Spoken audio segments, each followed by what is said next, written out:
Well, we're tracking severe weather potential in the plains and the upper Midwest the next couple of days, and also multiple tropical systems to affect nearby or into the Hawaiian Islands over the coming days.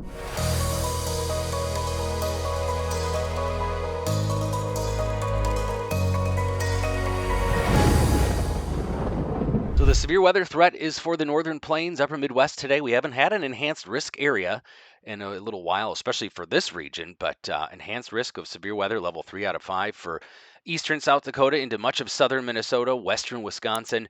An initial tornado threat with some of those cells, but also we're looking at some damaging wind gusts. As we could see some bow echoes develop. So we've got a cool front sprawled across the region, low pressure right on top of the Minnesota Iowa border and lots of humidity. Some of the highest dew points of the season for places like Minnesota, upper 70s, even near 80. So that means lots of energy, instability, 4 to 5,000 joules of CAPE or convective available potential energy forecast by the late afternoon. But there's also going to be a cap. Some pretty warm air aloft will inhibit storms initially, but that front likely will help spawn some storms that will break through that cap late afternoon, evening hours. Multiple rounds of storms actually possible overnight, and each cluster will have the potential to create some damaging wind gusts. This is the high resolution rapid refresh models forecast wind gusts, and you can see the general area there, eastern South Dakota into southern Minnesota, northern Iowa, western Wisconsin, where we could have some damaging wind gusts. Then tomorrow, that threat moves east as the system, that low and that front progresses eastward. Most of Wisconsin and much of Michigan, the lower part of Michigan, slight risk for severe weather forecast. Similar scenario, we're going to see storms develop eastern Iowa, southern Wisconsin, then sweep across Wisconsin, Illinois, Michigan.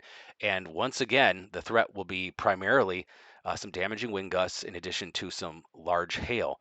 And this is the same model, forecast wind gusts for Tuesday into Wednesday. And you can see potential bow echoes sweeping across southern Wisconsin, northern Illinois, and across Lake Michigan.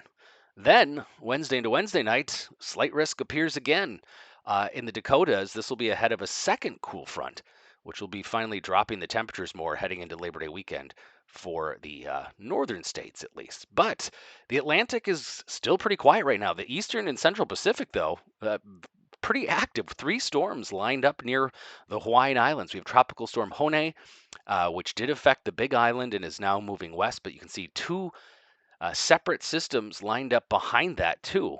So we've got Gilma on the way as well here potentially by the end of the week as we see those systems move through. So this is Hone's track over the last several days, and the orange are tropical force winds, and you can see it reaching the Big Island here over the course of the weekend, and now moving back off to the west of the Hawaiian Islands. Hawaii doesn't typically get in the direct path of these tropical systems, so this is a little unusual to have multiple ones. So Hone will continue moving west, but as I mentioned, Gilma is lined up right behind it, and Gilma is forecast to take a similar track, maybe just north of the islands, but within that cone of air or possibilities.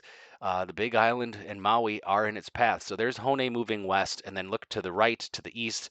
You'll see Gilma's winds move in here. It is expected to weaken as it heads towards Hawaii because the islands, the water surrounding the islands, typically aren't as warm as some of the rest of the eastern Pacific.